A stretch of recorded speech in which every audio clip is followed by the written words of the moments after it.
If you're given the choice between continuing the daily struggles of life with heartbreak, sickness, death, and all other downsides of life, with the possibility that things may become better, or the choice between zero barriers between ourselves, no individuality, or even any private thoughts whatsoever.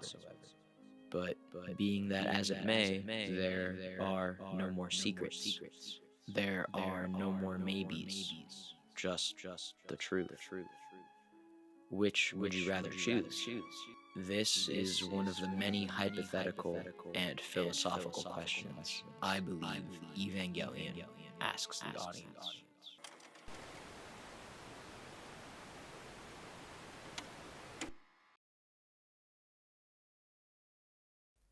Thousands, if not hundreds of thousands, possibly even millions of people, including myself, had the pleasure of experiencing a cultural event like no other. In March of 2024, for just 2 days, the End of Evangelion movie would make its theatrical debut in US theaters. For, I guess, a little bit of background, I originally watched the 26-episode series and the film concluding the series at the very tail end of 2020, the year that I think everyone would like to forget. Of course, it's not that simple. One cannot just forget, regardless of where you were or what you were doing before that year. All of us were connected together. All of us were a part of this primordial soup that was COVID. EVA is a series that takes every audience member on a personal journey, a journey that cannot be ignored. EVA will take the you that you believe yourself to be and hold it up against a mirror, forcing yourself to look and not be able to look away. It will be a hard journey, but a cathartic one. I'm not saying it's a series that will change everyone's life who watches it. I do believe that it will change the way you perceive yourself, or even how you think of yourself. When you take in a piece of media, you're not perceiving the original intention. That would be impossible. What I mean by this is, if you were to write a story, and you tell that story to your best friend in the world, in no circumstance will they be able to perfectly understand what you are saying. You are taking something from your mind and putting those thoughts onto a page. When your friend has read that story, they are taking what was originally in your brain now onto the paper into their brain. Therefore, there's absolutely no way that one mind will be able to think exactly like another. And that is precisely the point I am trying to make. No one will ever be able to describe the original intention of your story because they are not you, and you are not them.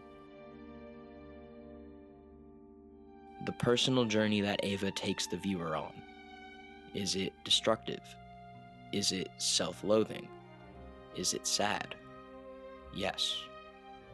It is all of that and more. Because it's life. Life is messy. But still we continue to get up every day.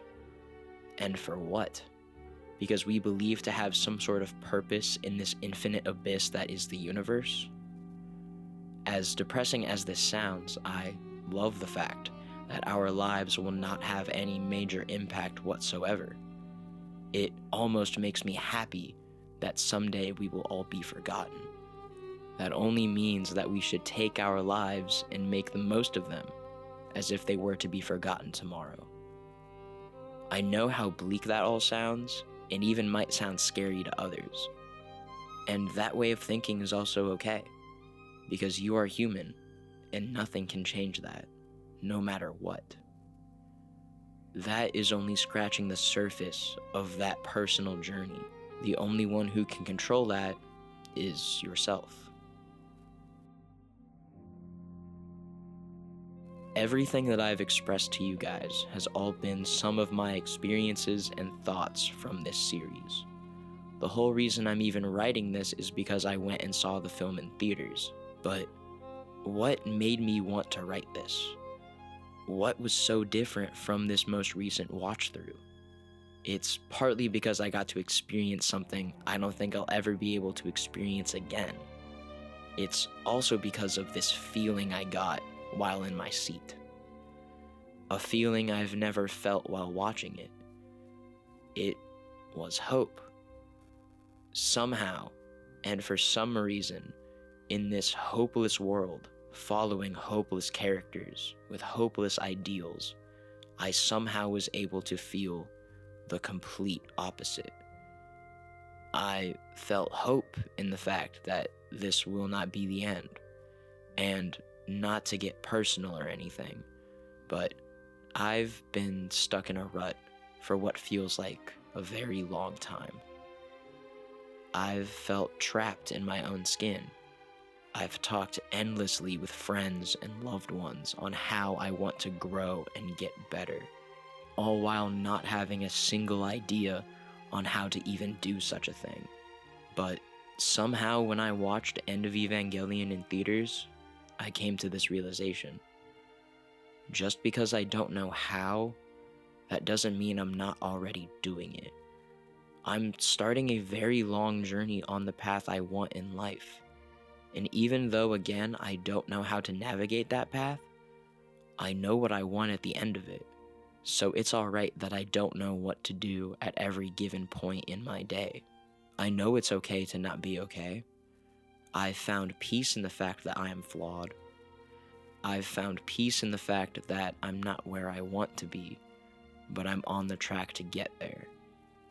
Evolving oneself takes time, and for once, I'm okay with that.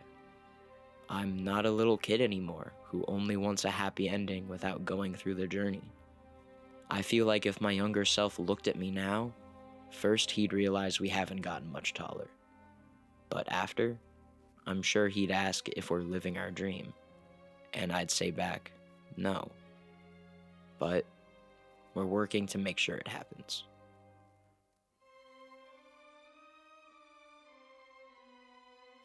If anything I said sounds the least bit interesting, then I can't recommend Evangelion enough to you.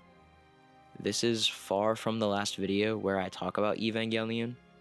This video was to hopefully get you all interested in something you may not have seen yet. And for those who have seen the series and want more videos on the subject, I'll have some of my favorites linked in the description down below for you guys to enjoy. Some will contain spoilers, so you have been warned. Anyway, I hope you all have an amazing rest of your day, and I'll see you all later. But before you go, keep this in mind. As long as there is still a sun and moon in the starry sky, there will always be a tomorrow.